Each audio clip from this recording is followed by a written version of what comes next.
Thank you very much, Caleb, and good afternoon to all of you. It's a privilege to have all of you here this afternoon. And before we start our youth spotlight. So my name is Richard, and I'm the youth coordinator for the Digital Health project in Ghana. And I was so fortunate that I was part of the data collection process in Ghana. And this afternoon I'll share with you some of the incredible stories that we got from our data. So to begin our youth spotlight, I will share with you one particular story that actually touched the heart of our entire consortium. So before I read the story, DHRP is made up of a nine-member consortium members, and if I will list them, we have principal investigator that is the University of Warwick, and we have development as Caleb mentioned. We also have the global network of people living with HIV GNC+. We have Stop AIDS in the UK. We have Universidad de los Andes. So we call them Andes from Colombia. We have the Ghana network of persons with HIV, NAPLAS, where I work with, and we also have Vietnam network of people living with HIV. And we have Kellen. Kellen is from Kenya. They are also part of our consortium members. So DHRP is made up of 9 consortium members globally. So this research was a global research, the biggest of its kind. Also, let me take you through the story, but this one I'll take a seat so that it resonates with all of us. Breaking the Silence, a young person's journey with HIV and digital fear. It was 2 years ago, but I remember the moment like it happened yesterday. I was sitting alone in a clinic corridor, the nurse voice still echoing in my ears. You have tested positive to HIV. Just like that, the world tilted. But the real storm didn't come from outside. It started inside me. I had grown up with whispered myth and half-truths, stories that said once you were diagnosed, you take some pills until they run out, and then you die. No one ever explained what living with HIV actually meant. I didn't know anyone openly living with it, and even if I did, I would have asked. Shame moved in before acceptance, and even knock. I told no one, not my friends, not my parents, not even myself.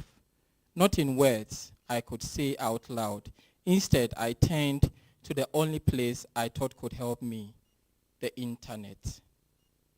But my phone had recently broken, so I borrowed a friend's. As I opened the browser to search, can I survive HIV? A terrifying thought struck me. What if he says this? My fingers froze. I imagined the suggestion that would pop up, the history that would stay behind after I handed the phone back.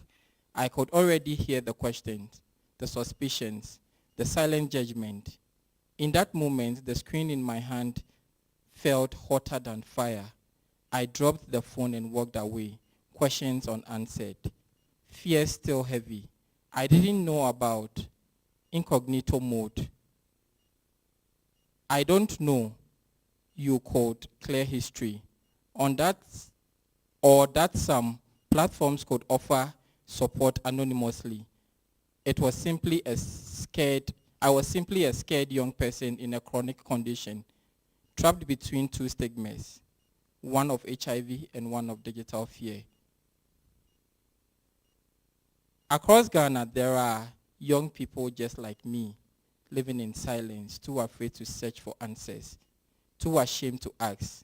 The digital world could be a place of freedom and learning, but for many, especially those living with HIV, it is a double-edged sword. Without digital literacy, privacy, or safe platforms, seeking knowledge can feel like confessing a crime. This isn't a tech issue. It's a human rights issue. So this is one of many stories that we had from our data collection in Ghana. So in our youth spotlight, I am going to have some CAT members. When we mean CAT members, we mean the community advisory team on the project. These community advisory team are basically the backbone of DHRP. They advise on the project and we don't take their advice lightly at all. Through data collection questions, these were the young ones who actually modified the questions that were actually brought by the consortium. We worked with them throughout the entire journey, through data collection, through validation of the research results, and through the writing of advocacy plans. So I will invite Jamal Arun and Diana Abiba Wahab to join me.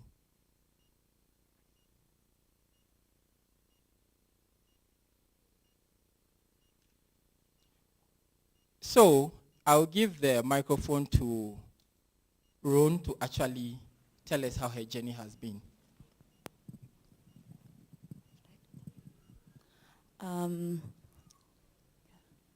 So hi, my name is Mariam Run Jamal. I am from Kenya. I am part of the Kenya Community Advisory Team for the Digital Health and Rights Project. By profession, I'm a lawyer and I work in technology public policy. So I joined the Kenya Community Advisory Team and by extension the Digital Health Rights Project in 2020.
Makes sense. After that, after us, there are grassroots level activists, people who are living with HIV, queer community members who would then feed into the research a lot more. So I found that to be one of the, it's one of the best projects I worked on because this one question I always had, like why would somebody think that they can come to a country and do research on that country as if there's no people who live there who can actually do that research? This is a good response to it. So I will start, and the reason why I said Kenya is because I'm from Kenya. So there's 2 truths and 1 lie. So you get to say what you think the lie is. It's 3 sections. Whoever gets to the final 3rd section gets a gift. Whoever participates still gets a gift. So 2 truths and 1 lie. So the first statement is that Kenya is home to the Great Rift Valley, one of the world's most significant geographical features. The second is Mount Kenya is the highest mountain in Africa. The third is Kenya's national anthem was one of the first in the world to be written after independence. 2 truths, 1 lie. Okay. Okay, first hand up. It's a high, it's a bidding. We're bidding. For me, the lie is number 2. Okay. Let's see. Oh, First hand up, we're bidding. Think of it as an auction and there's some nice art. Answer, sir? The truth is that Mount Kenya is the second highest after Mount Kilimanjaro in Tanzania. So she is correct. First bidder. Okay, second. Okay, so this is the second part. The second part goes into internet connectivity in Kenya. And the reason why this is the focus is because the work we do is on access to internet and access to technology. So the first one is that only about 10% of Kenyan households have a computer, even though over 90% of households have at least one mobile phone. The second is that Kenya's internet penetration is approximately 56%. And among that, women have the highest access than men, you know? The third is that Kenya has been ranked among the top 10 African countries for digital rights compliance, but there have been concerns over internet shutdowns initiated by the government. So 2 truths and 1 lie. What's the lie? Remember, we're bidding. Okay. I think the first one is a lie. Okay, we're still going. Bid. I think the second one. Yes, Kenyans can participate. Okay, so she said the second one. Okay, let's move, sir, and see. And yes, think about it. Since when and in what context have women gotten anything more than men, guys? Come on. We're heading there, but we're not there. We're finally going to get there someday, hopefully soon. Okay. The third section is particularly focusing on access to health tech. Yeah? So the first one is that over 7 million Kenyans are using digital tools to seek health treatment and care, including things like online doctor consultations and care management via sensors. The second one is that more than 80% of Kenyan health facilities across all counties had fully implemented an electronic medical record system by 2023. The third is that the high cost of data in smartphones, along with poor internet coverage in rural areas, are among the top barriers for people trying to access health information and services online. So, we're bidding, going once, going twice, going thrice. Come on, guys, come on. Yeah? I think the second one is a lie. Okay, she thinks the second one is a lie. I'm going to give somebody else a chance, you know? Yeah, there's gifts, there's goodies, guys. So, let's go. The first one is a lie. Let's see. I think the first one is a lie. If it's wrong, I'm not Kenyan. Well, I think we might have to deport her. Sir? We're deporting you. I'm sorry, we're building walls, you know, now that's the way things are going. No, the answer is that more than 80% of Kenyan health facilities across all counties had fully implemented. Think about it, all counties. So, seeing as we have done this 2 truths, 1 lie Kenyan edition, and looking at the way we have been doing research, or the way research has been done,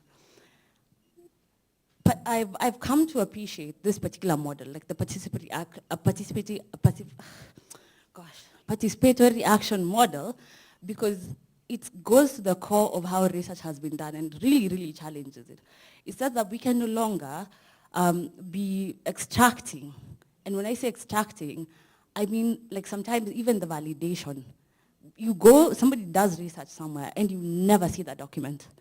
And today, there's a Zanele there from South Africa. She was part of a panel that I was in the morning, and we were discussing compassion fatigue, which is what a lot of communities feel, especially from the CSO sector, because it has become like you go the same place, the same thing. So the challenge I pose with this particular game is that if you cannot answer 3 questions about a country, you cannot do research in that country. you need to contextualize as much as possible. So that is my youth spotlight. Thank you very much, Jamal. See me for the gifts, guys. Imani, please, can you join us here? Okay, so I'll pass the microphone to Diana. Hello, everyone. I am Diana Abibowahal, member of the Community Advisory Team with the Digital Health Rights Project, representing Ghana. And I would like to take us through my journey as a Community Advisory Team member for the Digital Health Rights Project. Since Tuesday that I arrived here, all the programs concerning digital literacy and things just about people with disabilities, women. I never heard, or none of the sessions talked about youth. But so fortunately for us, this project is all about youth. From A to Z, it is about the youth that took the decisions. From our research questions, from analyzing data, even now that we are in the advocacy stage, we drafted everything by the youth. They were not imposed on us. We did it. So we own it. And this is what we call meaningful youth participation. Digital health rights is one of the best projects any youth can be involved in it. And through this project, we got to learn a lot. We have been going through the leadership trainings, which is empowering some of us, and we're able to speak out in the public now. We cannot take decisions for the youth without them. And since the youth are the most people now on the internet,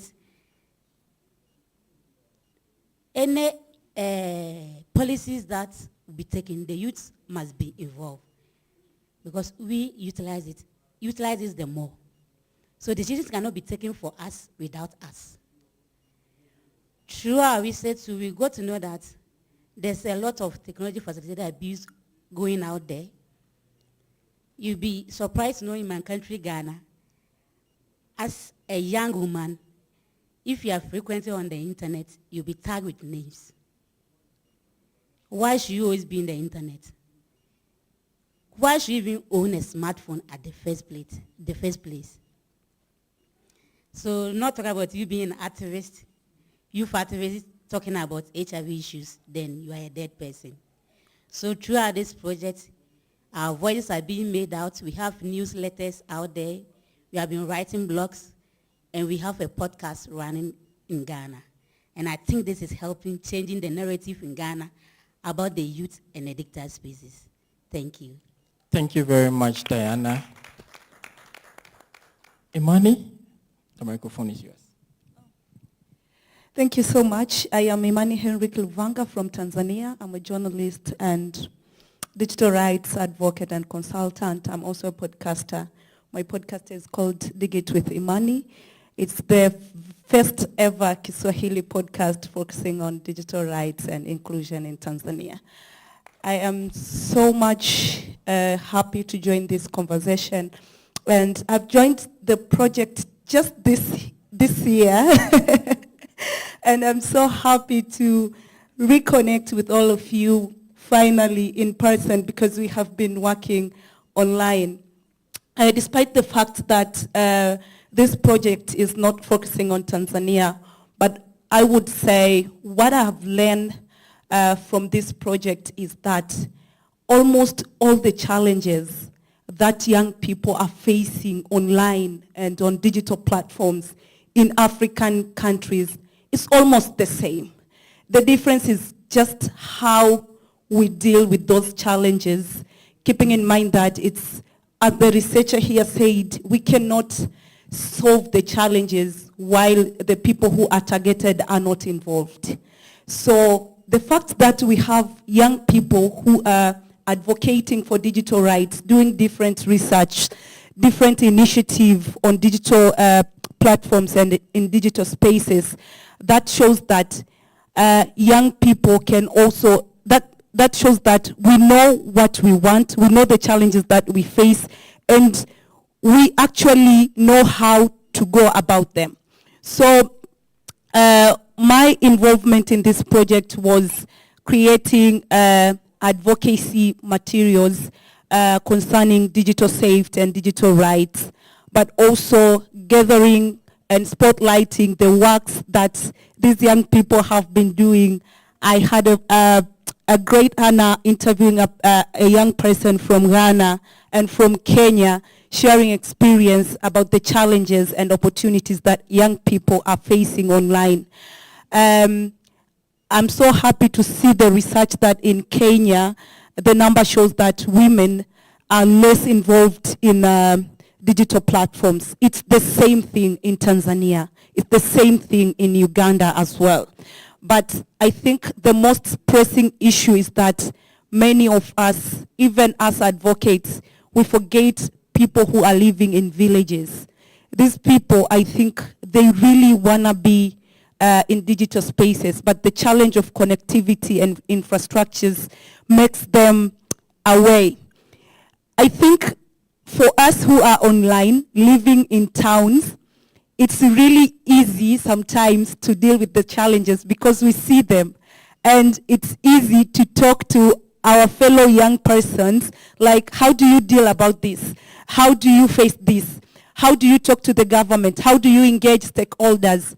But what about those who are in villages? They don't even know smartphones. They just see smartphones in TVs, maybe in the movies. So they don't know even how to use. Just today, I went to the local market there, and one person asked for my phone number, and I was like, how about I give you my Instagram page instead of phone number? And he was like, I don't have even smartphone, you know? And in this fast-growing world of digital and technological advancement, I think when someone, especially a young person, a Gen Z, when telling you that I don't have smartphone or I don't have Instagram account, it sounds a bit weird. Is it a lie? I think it's a bit shocking in this world that everything, health facilities, news, and even public services are migrating to digital. Finding a person doesn't have the skills on how to use digital platforms and taking advantage of it, doesn't even have an Instagram page or access to the internet. It's really shocking news. So I think we should keep advocating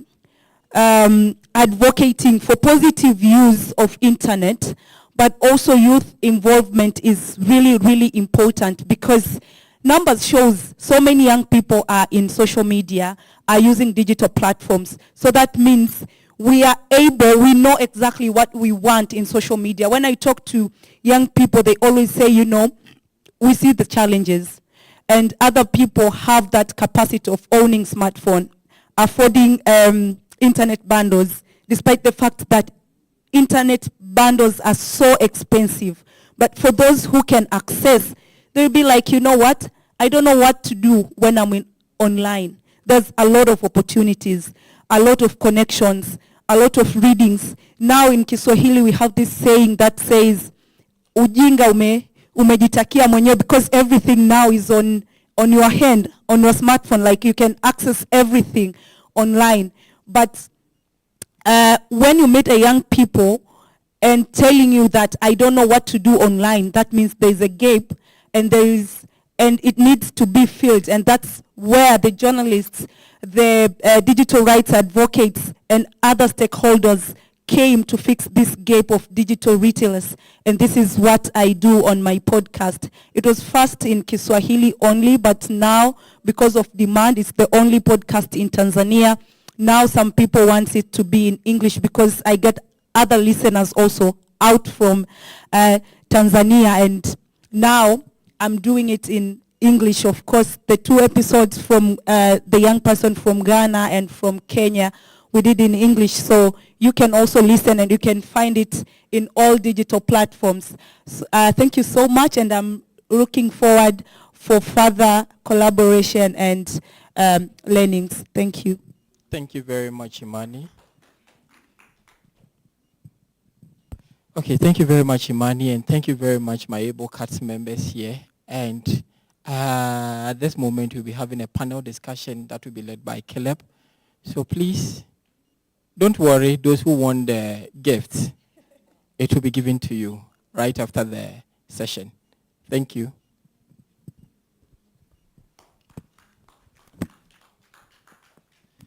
A round of applause. I think we can do more than that. Thank you so much. Thank you so much. And thank you to our colleagues and friends that have shared their experience working in digital rights, but also speaking about some of the cross-cutting issues that go beyond just being a young person.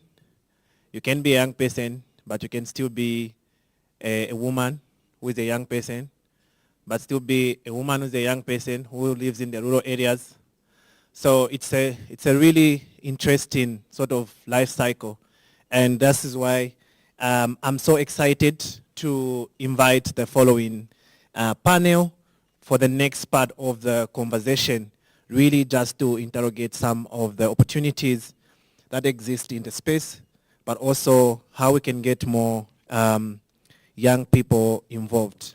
So for the first one on the panel, I will invite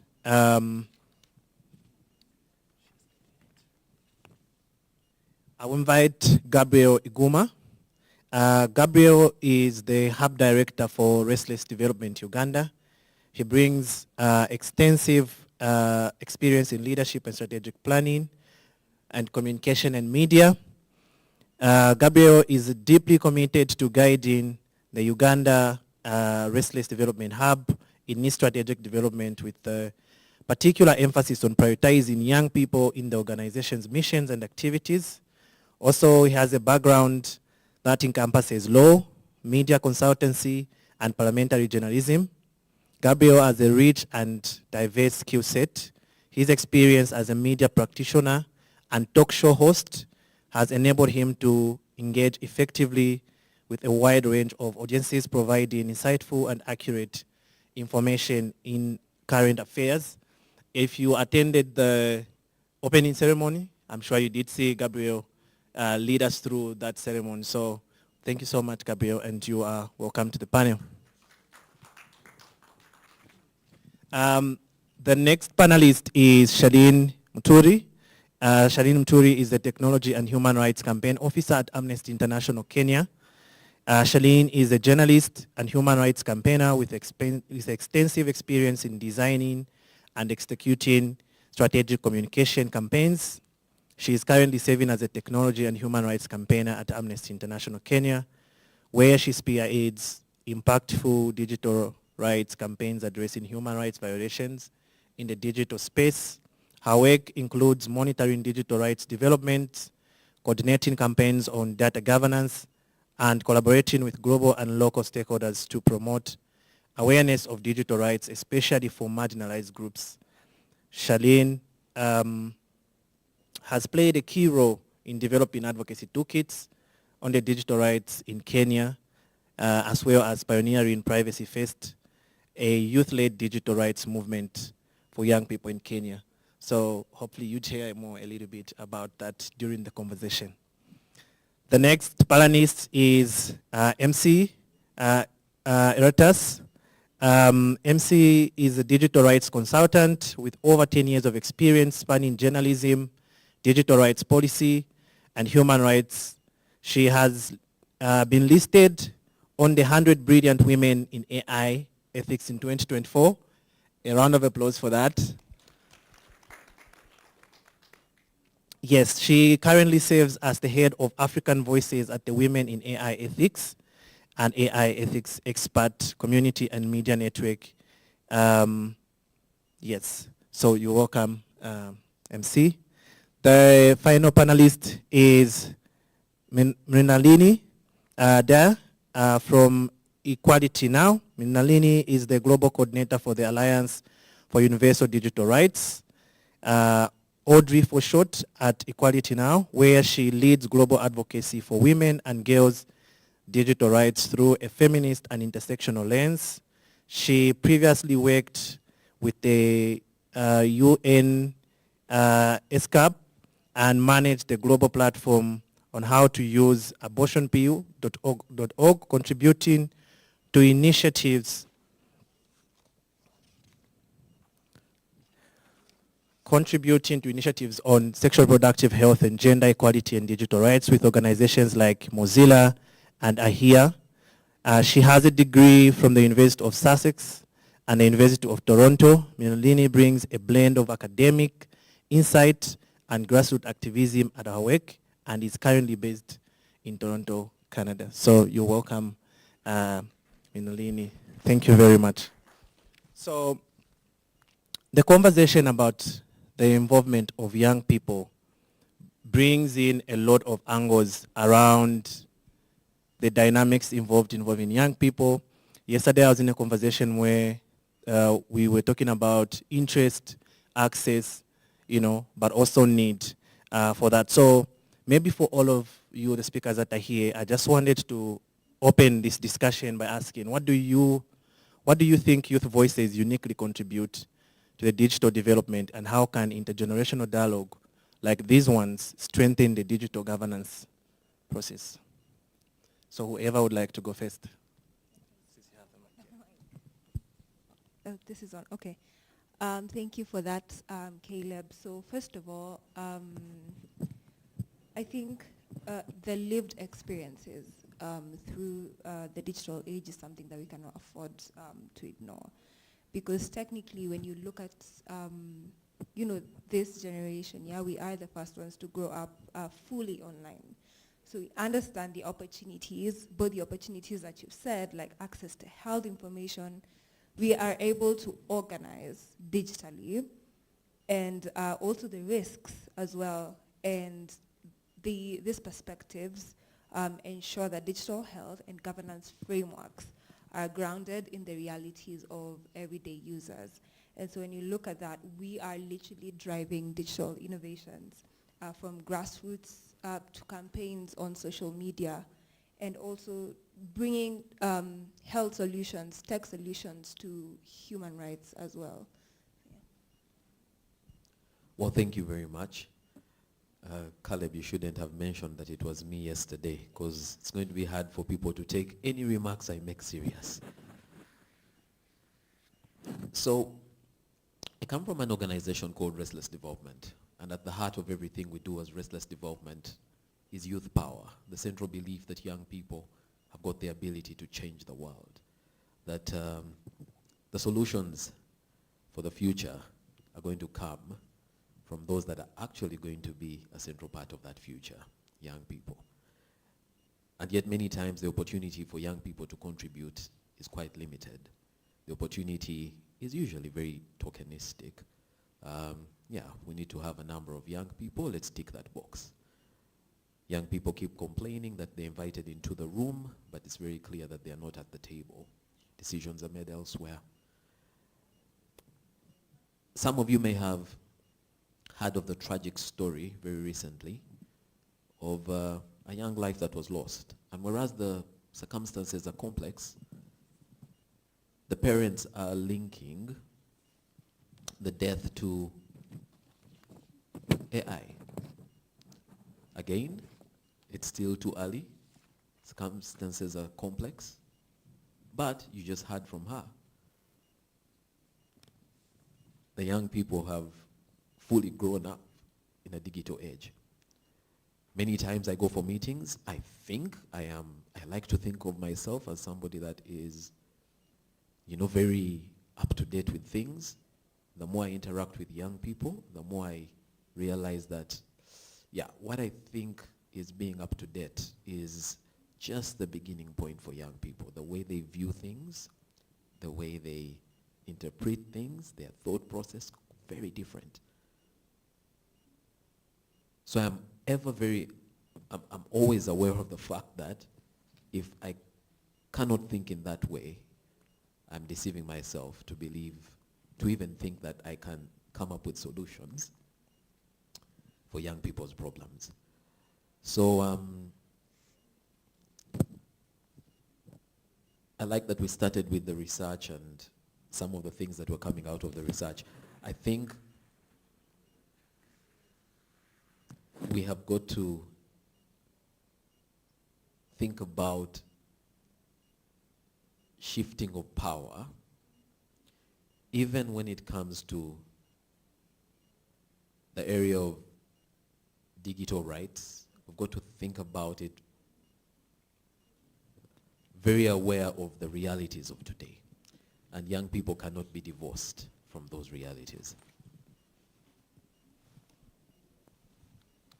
Thank you so much. I don't know, something happened when we were setting up, when the team was setting up, and that amazing pull-up from research to action. So I wanted to bring my answer into action. There was a problem with it, and it took a whole team to figure it out. And I think that is what action is all about. We can be in conferences, we can be in sessions today, but if we don't have everyone at a table, it's very difficult. I'm taking from I call myself a trans Gen Alpha because I have a 6-year-old niece who is my biggest critic of all, and also a Gen Z who is currently studying computer science and is very much critical of every work that I do and everything that I write. So she comes back to that. When we speak about the youth, I think we need to look at that as well, from the 6-year-olds to the teenagers to going up to the young adults. It's very important to involve the whole spectrum of the youth, especially in conferences like this. For example, it would be nice to have seen some schools in this space that can come and learn and can really be involved. There is a lot of talk that we are having, especially us coming from a more older advocacy, journalism, digital rights space. We can tend to be very dialogue, and dialogue is a very important thing. However, young people today bring a very solution that is very different from what we previously used to be aware of. And we really need to start inviting, not just as audiences or as observers, but to really bring in young people within this space. And that's the only way we can solve some of the challenges or really look at and have action that we are aiming to. Thank you. Thank you. Good afternoon. I think I would add on the unique contributions for young people. The first is the intersectional lens that they bring, adding to their lived experiences like you mentioned. They have multiple intersecting identity, and I find that young people share and talk about that intersection a lot more than ones that are older. Like often we need to be prompted to think about it, but they naturally are very intersectional in their approach, which means when their voices are part of digital governance and development, they are bringing in that lens. I think that's the first point I wanted to bring up.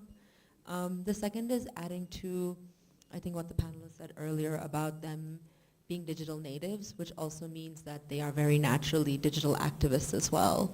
And in that it brings a level of creativity and innovation that young people have in their activism as well.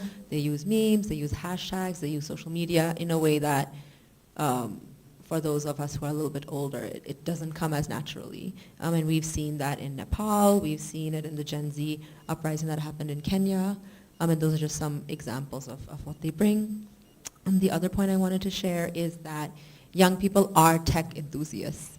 They are very excited to be connected. They want to be connected. So it makes it much easier and it will lead to them being the ones that are connected and shaping these digital governance in the future. Young people are also connected to each other globally. There is a lot of global solidarity. Young people are learning from each other. And that is really, really important and key to the perspective that they're bringing in. And on the intergenerational aspect of it, I think what the importance of intergenerational aspect is that it means we design digital development and governance for all generations, understanding their different needs, their different connectivities. And that also means that we are designing resilient digital governance for future generations, like your 6-year-old niece as well. Yes. Thank you very much. One thing that I got from all of you is that young people are not homogeneous.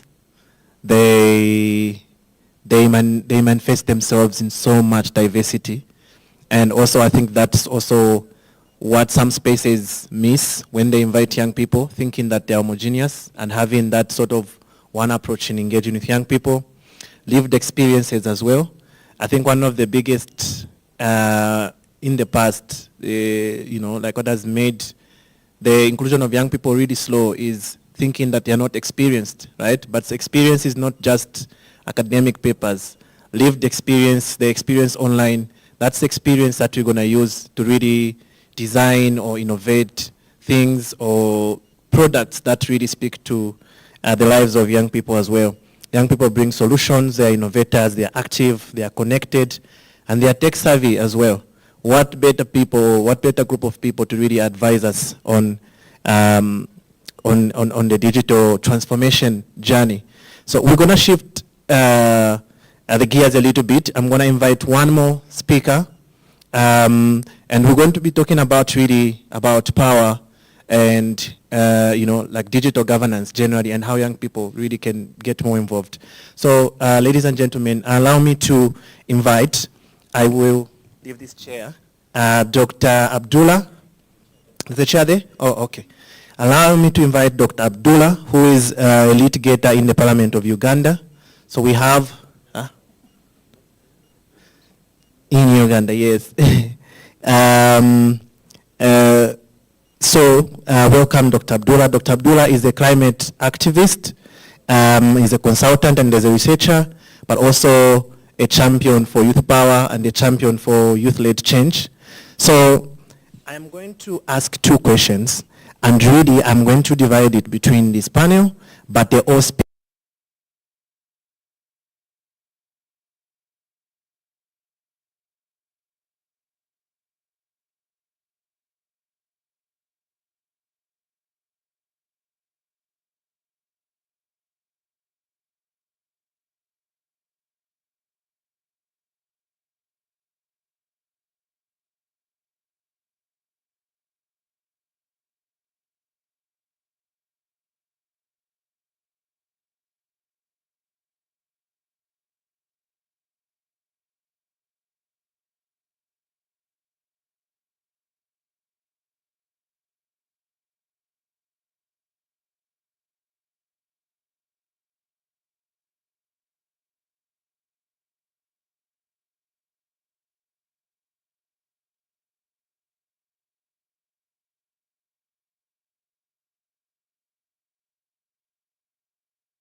in regard to youth, to young people. I think this is very important. I was a younger person 2 decades ago, and I must mention that our people have a saying that younger people build the structure and profile of the forest.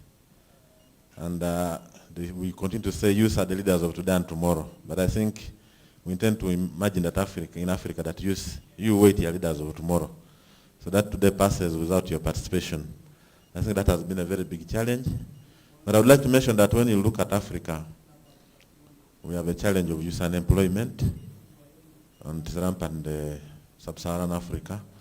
In Uganda, where I come from, I think over 70% of the youth are unemployed.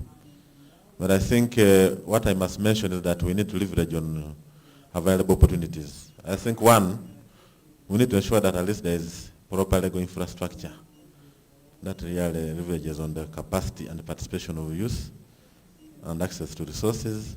And then of course, I want to mention that connectivity is very important because we have a live example from Nepal where as a result of internet disconnection, the country went into a lot of shambles. The parliament is banned, and I think that was a signal. So now the current youth movement is what we call the Gen Zs. I think the demands are here, and I think as legislators, as governments, we need to ensure that at least we use the unique perspective of youth, so that at least they cause governments to be accountable, to ensure that at least there is resource allocation, and of course, for example, when you ask in Africa how many countries have youth policies, and how do we put into action, I think that's very important. How many have the Youth Act? In Uganda, I think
of.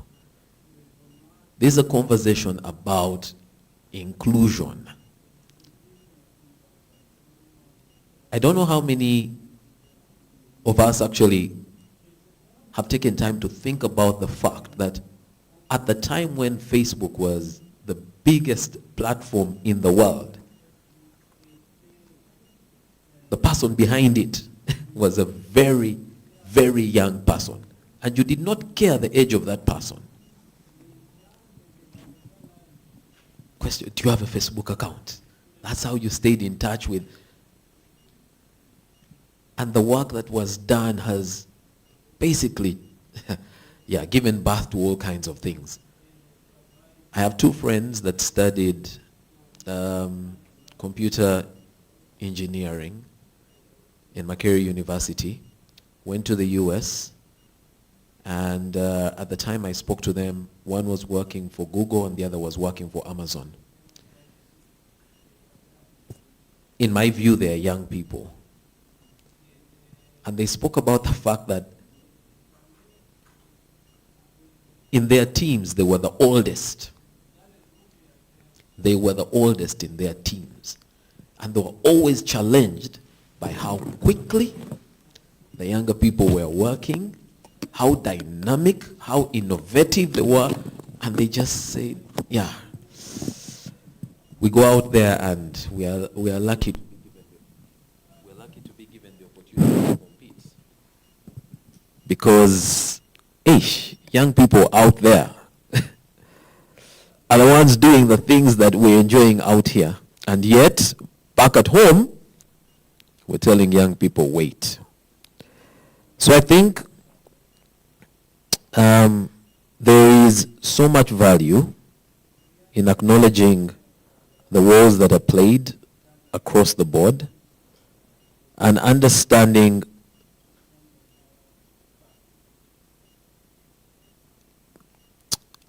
or appreciating more what we can leverage from the meaningful participation of young people. When we take the conversation to things like policy and what have you, I have found that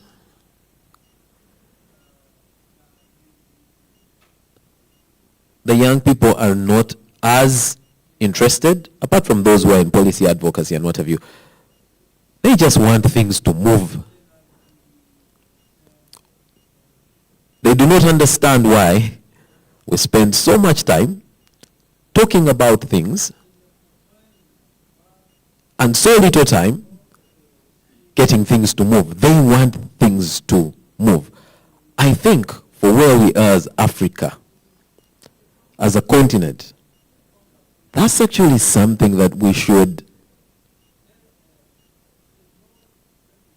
use or take advantage of, because as a continent, we really need to start moving much faster. I'm not talking about physical ability here, but in so many ways, young people are the ones who have this speed, this agility. And then the seniors can ensure that the guardrails are in place so that that speed, that agility is not harmful. Thank you. Before I move on to you, Emsie and Sharlene, to really speak to digital spaces, I think I do agree with most of the things that have been mentioned. Funding, number one, has been the elephant in the room throughout the whole conference. And allow me to say that inclusion is not cheap. It's very, very expensive. And we had this conversation with some people over lunch when we were talking about inclusion and what is involved, to get interpreters, to get young people to the place where things are happening. It's not cheap. And that's why I love that in the conversation you've also emphasized the importance of intergenerational approaches, and noting really that involving young people does not mean taking away the role of other people, because they have the access and the power with the funding. I think if you look at some of the biggest donor organizations, most of the people that make the decisions on who to fund. But again, if you look at the work that young people are doing today, I was in a session when we were looking at this really nice product, a chatbot which interacts with different people on different topics, right? But if you see most of the limitations that are there as a result of funding, so this is also really something that is very important. And then also on intergenerational approaches, really leveraging, the power of the innovations that come with young people being in the space.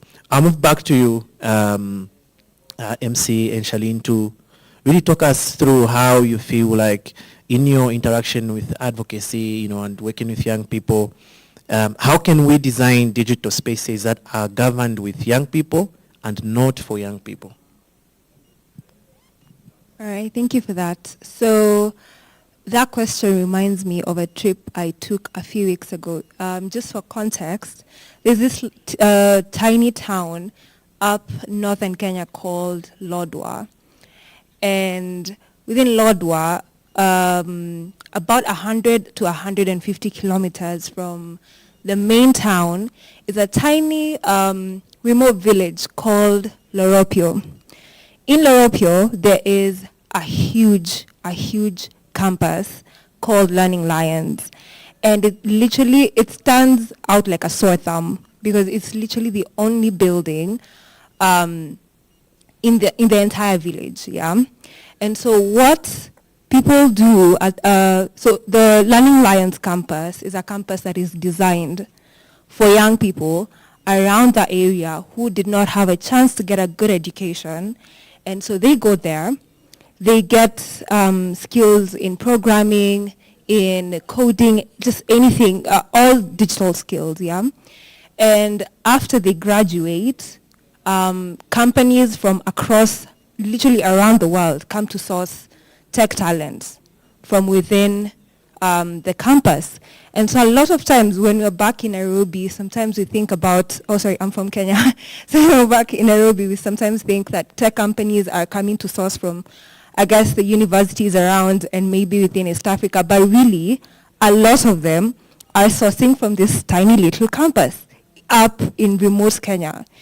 And what the biggest lesson I took from this campus is not that there is lack of opportunity, but there is hope if we design proper platforms and spaces where young people can actually thrive. Sometimes we do not because there's so many regulations that are put up because we are not in the room to advise, yeah? And so that's the first thing. How are we designing even dialogue spaces such as this one where we can be able to sort of have takeaways and actionable items? You rightfully said that this is probably the only session for young people. And for a population that is literally 90% of the global south, that is just, there's a disconnect there, first of all, yeah?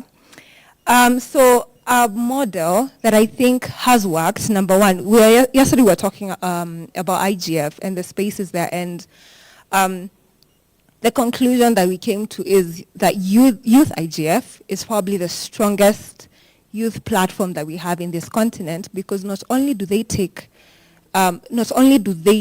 have concrete conversations there, but they're also actioned upon, yeah?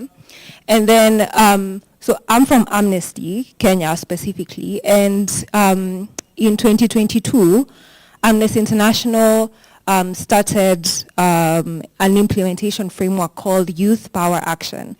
And so the purpose of Youth Power Action is to ensure that every Amnesty section across the world not only incorporates young people within its section in all areas, but also that they are platformed in governance as well as in the board, and they are involved in every decision-making process that we have.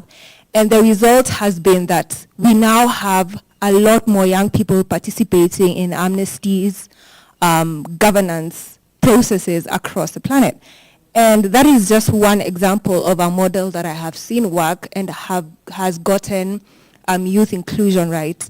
Another result from that particular model is the fact that we've had young people being able to be given spaces to campaign, for example, yeah. We've got the Digital Disruptors project that ran in Kenya, in Argentina, and in the Philippines. We now do have Privacy First, which is also another youth-led campaign movement in Kenya that is essentially creating campaigns on digital rights as well. We've also got the Writer project that is as a result of the Youth Power Action Movement and implementation framework that also ensures that the research, any research to do with digital rights, to do with data governance, has a youth aspect to it. And so these are some of the things that I have seen work and models that I have seen work. Thank you. Okay, I want to pick up just on that and perhaps ask our audience a question and also our panelist. Emsie, you can keep your hand down. How many of us have boards of directors, for our organizations? Just with a show of hands. Okay. How many of you have a youth who are under the age of 25 on your board? I think talking about design, that's one step that we can look at. Get young people on your boards of directors. Get young people in leadership position.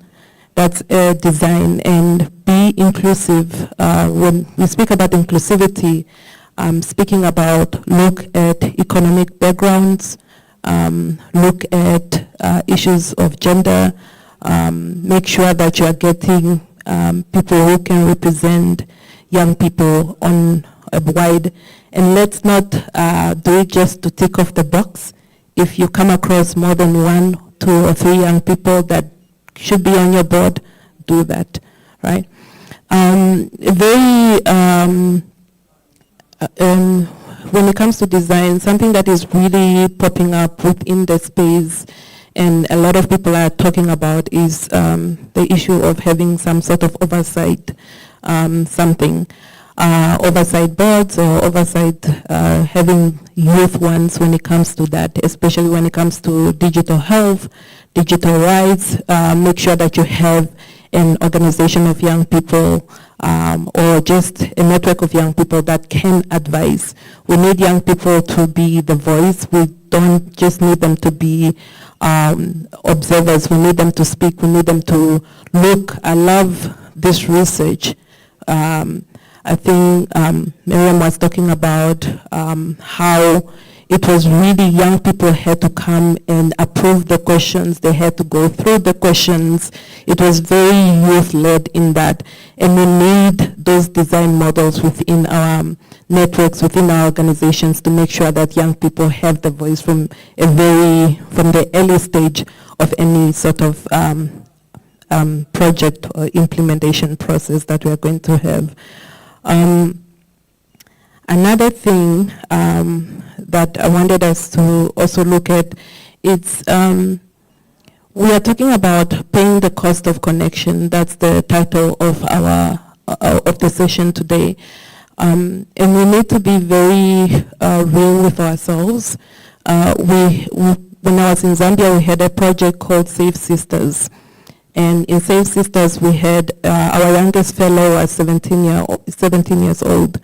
And she had never touched a laptop before in her life. It was her first time coming to be a fellow and the first time for her to touch a laptop. Things like switching on a laptop is something that she had to learn right there. And this was last year.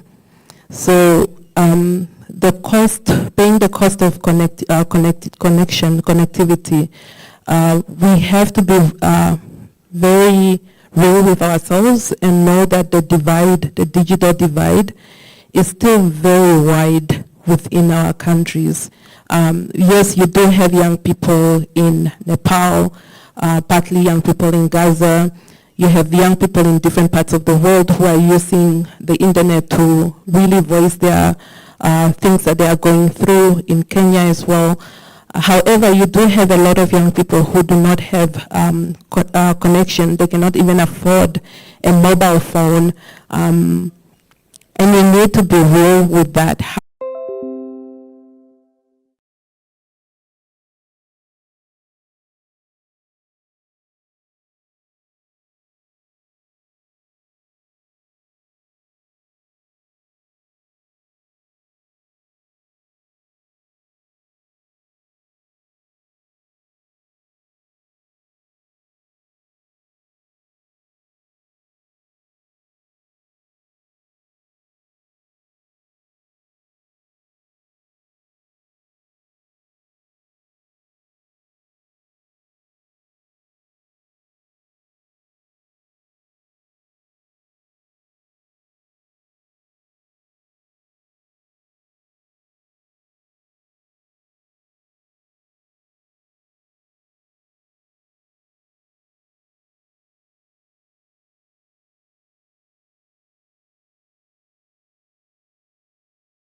Case matter. And one of the things that came up was the fact that sometimes access or lack thereof is very intentional. Yeah. And it is because of this foreseen abstract threat that regulations see, and then they sort of put a barrier so that you don't have to, they rid you of your power. And so when when that's happening, I think we're probably going to be able to see progress. Yeah. Thank you very much. Honestly, during the conversation, I thought to myself, when the governments around Kenya's neighbors, saw what the young people in Kenya were doing, do you think they were encouraged to lower the cost of internet, provide more smartphones to young people? I highly doubt. I'm not saying this from a position of, knowledge like research has been done that I'm aware of, but I just thought about it here. If digital spaces are spaces that are going to give access to young people, enable to mobilize, participate, be more critical of what governments are doing, governments, as with them, encouraged to promote this, inclusion. Unfortunately, it seems like something that will not, encourage government. And yet, we cannot deny the unequal power distribution. Many instances, people that make the decisions. On the cost is high. And unfortunately, it's not, there's so much that needs to be done in order for that cost to be brought down. Doesn't seem like incentives to bring the cost down are persuasive enough for those that hold power. So we've got to become creative. We've got to leverage, and think about ways of bringing the cost down. I think the thing we do not disagree on is the fact that it's important too, because when you bring the cost down, you're not only bringing it down for activists, you're bringing it down for the cost of data for health. It's not like you can limit it to just an area. And quite frankly, it's where the world is, and we will be left behind. Instead of calling it train. Just allow me to say very quickly some of the lessons learned. The model, the youth-led research model, is a model that Restless Development is using, in various spaces, and some of the lessons have been already shared. But it's always amazing to see that in our minds we think the differences between geographies are so great, and yet when we do the research, we realize that the areas of convergence actually, and it's always amazing to see how people in different locations can learn from each other, even the simplest of things. Just mentioned what is being learned from Vietnam. The research we are doing right now that has African countries, 2 in Europe, 2 in Latin America, and it's amazing how much we've learned from a country that's very near Uganda called Ethiopia. It's amazing, and it's things that we need to move in an earth to achieve more. It's low-hanging fruit that we just cannot because of our context. So there's so much value in getting people into a room to share. So much value in having this work that cuts across borders. I'll just end by saying, for a lot we're speaking about, unfortunately, it's not going to be handed to the young people on a silver platter. In some cases, in bad faith, but in other cases, because, we have very many problems we're grappling with. And where people in charge decide to prioritize, these are important, but they don't make it to the level of priorities. If they do, something in Uganda call and the priorities. So it's a priority. We are not going to put money to it. So I don't know if we can still call it a priority, but yes, we have a very long list of that. So the thing is, some of these things, you've got to pull your sleeves up and actually find innovative ways of either drawing attention of those that hold power to these issues or finding solutions yourselves. Okay, I'll keep mine very short. Just on data, the Internet Society has, in various countries, and I know it happened in Zambia as well, something called community networks, And it will be interesting to see how we begin to innovate in this space, especially when it seems like it's very hopeless. I tend to have more faith in humanity. I think we are human beings and we are better people. So look into community networks as some sort of solution and try to see how to innovate in terms of that, in terms of connectivity. But I would love to hear from government as well. On the point of access and connectivity, I wanted to share a perspective that it's not only about infrastructure, but it is also about social norms that exist. So we know that there's a gender gap. I think the report also mentions tech-facilitated abuse and talks about the abuse that different marginalized groups face. So infrastructure is an important point to address, but if we're not looking at social norms and power, we're never going to have everyone online. People will be left behind. So we need to keep that perspective in mind as well. Thank you for the questions. On access, I think access almost should be a universal right. Because now, I think governments must know that as a result of access to internet, some of the young people are now involved in 2 digital platforms and digital workers. And earning money, which is subsequently impacts the GDPs of most of our countries, our economies. So I think it's important that we look at that as a universal right. Access is very key.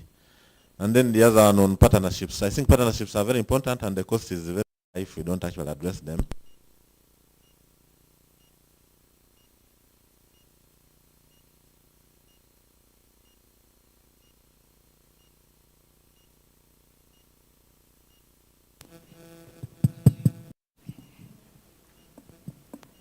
I do recall that AMREF, for example, has been one of the key partners, and the IOM, International Organization for Migration, in helping young people, especially during the course of trafficking, and then ensure minimum international minimum standard labor rights and decent work agenda. So this has helped quite a lot. Recently, at the ILO in Geneva, one of the conventions that went through was on the biological hazards, and that's Convention 192 and Recommendation 209. These are basically looking at how young people are being treated in the industries and the risks that they face. So that has been a very big breakthrough in helping this. And relatedly, you realize that I think there are a lot of emerging issues which are very big costs as a result of lack of connections. For example, we are looking at our younger people almost now in Africa struggling to go and offer their labor externalization. This is an area that I think we should focus on. What is it? How do we really manage as a result of connections? That's a very important aspect. She mentioned about innovation and the creativity by the young people. That's very key. Actually, you find that as they create, as they innovate, most of their works are normally stolen. Either they are not promoted and they collect right from the word go. And yet these are things that can actually help them. For example, we need now to ensure that at least as a key takeaway, let's look at patent rights and then copyrights. When these copyrights are in place, they can help actually enhance. So I think the Internet Society and the old partners should ensure that at least our economies focus on this in the space of connection. This will help us actually grow. And I think when we come back, we should be able to report on key findings and progress. I thank you. Maybe I also want to mention that on digital platforms, which are a result of connectivity, because most people are actually earning a living in that. But the key thing is there social security? What are the terms and conditions of service? These are areas we need to look at, because most of younger people, I think, are in this. And I think it has reduced on vulnerability of young people because we shouldn't shy out. When you go to our prisons in Africa, who are the prisoners? Younger people. Why? Because they become vulnerable. So these avenues, there's a lot of connectivity and digital rights. Then we can actually solve a number of problems and ensure that at least most of our people can get employed through such avenues. Thank you.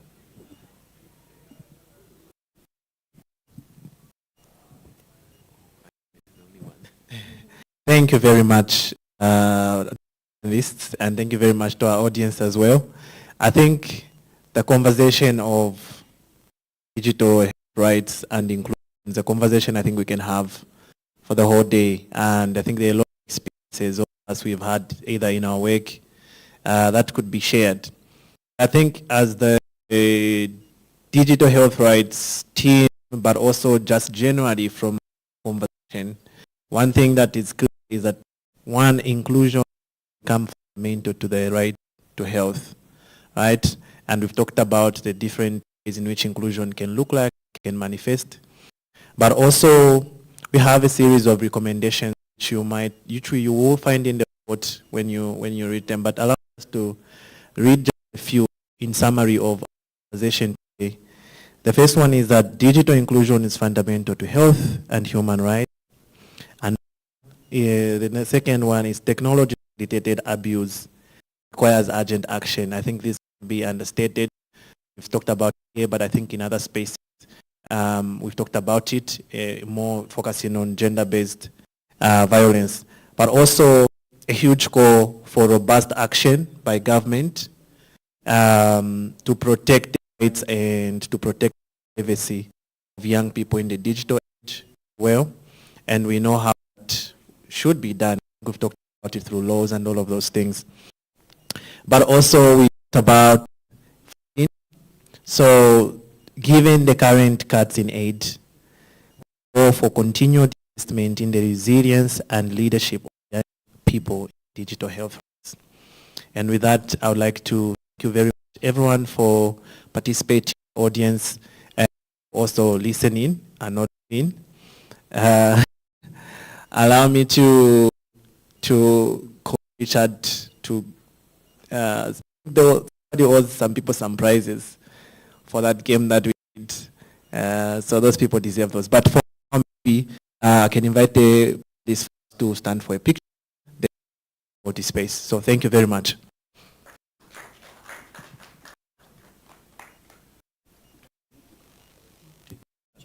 No, I take the photo. I'll take the photo. I already gave out the prizes. Very efficient. You know?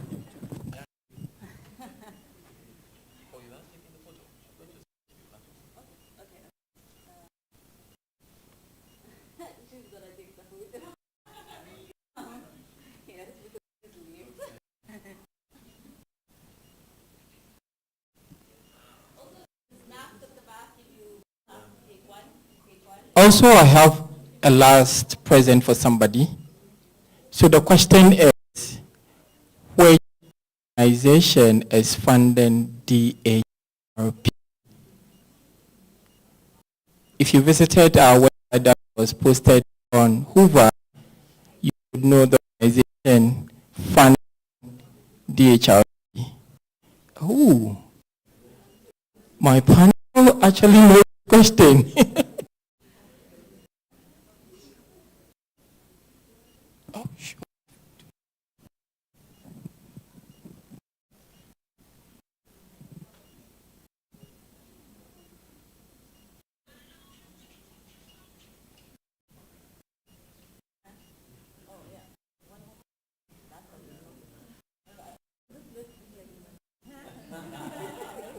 I hope you got that.